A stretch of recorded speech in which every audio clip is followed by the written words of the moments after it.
The time now, 8:09 on this Tuesday, and that means it's time to talk business. So we say good morning to our business editor, Mike Eppel. How was your weekend, Mike?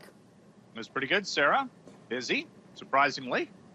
The weather here wasn't the greatest, so, I stayed indoors and did a few things, but, yeah. Well, we here in Calgary... in Yes. Calgary had some of the warmest temperatures in the entire country. So Oh, how nice for you. It was lovely. I'm sure they're coming your way soon. Okay, Yeah, a lot to coming talk about after the long weekend. Let's talk about Yes. Reitman's not doing so well.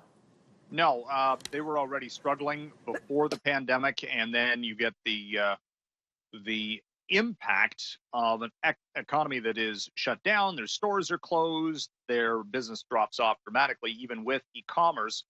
So what they're doing is they're going to restructure under creditor protection, which means they're going to go through the courts, pay off some debts, write off a whole bunch of things, and then they've got financing on the other side to emerge as a much smaller company. This company's been around 90 years. I mean, it is historic in terms of Canadian retail legacy, and they've got so many stores in so many malls across the country. What are shopping malls going to look like after all of this? There are going to be a lot of empty storefronts in those shopping mall properties, regardless of how fast we reopen the economy. Well, the other side of this story is we're about to talk about Walmart. And in some ways, it's similar to some of those storefronts that we're seeing, but they had a huge first quarter. So why are they doing Walmart well? Because they didn't have to close their stores. It was deemed essential, because they have the grocery component. So people were binge buying at Walmart. Their e-commerce was already massive before this. They've got the financial wherewithal to have to survive a downturn. And in fact, in some cases, some retailers have seen their businesses increase, certainly grocery stores. Walmart is kind of in that category.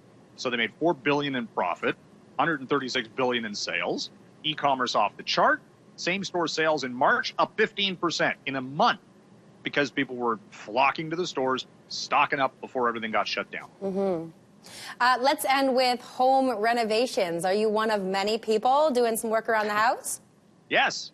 Yes, as a matter of fact, I have repainted bathrooms and repainted parts of the basement and hung shelving. And what else have I done?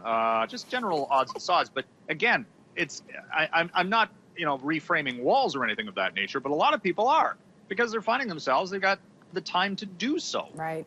They're not as busy. They're working from home. They're not driving everywhere. The, schedule for the kids has been completely eliminated. So they're doing stuff around the house. Productivity for, is on the rise when it comes to getting those make work projects done. And Home Depot certainly benefited. Earnings up, sales way up.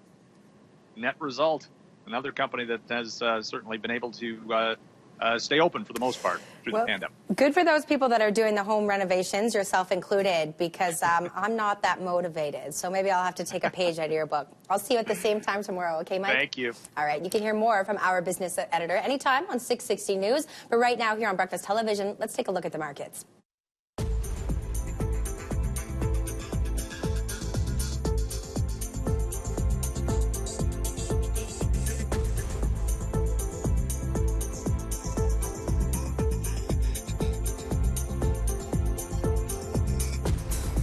This portion of BT is brought to you by 660 News, Calgary's breaking news, weather, and traffic station.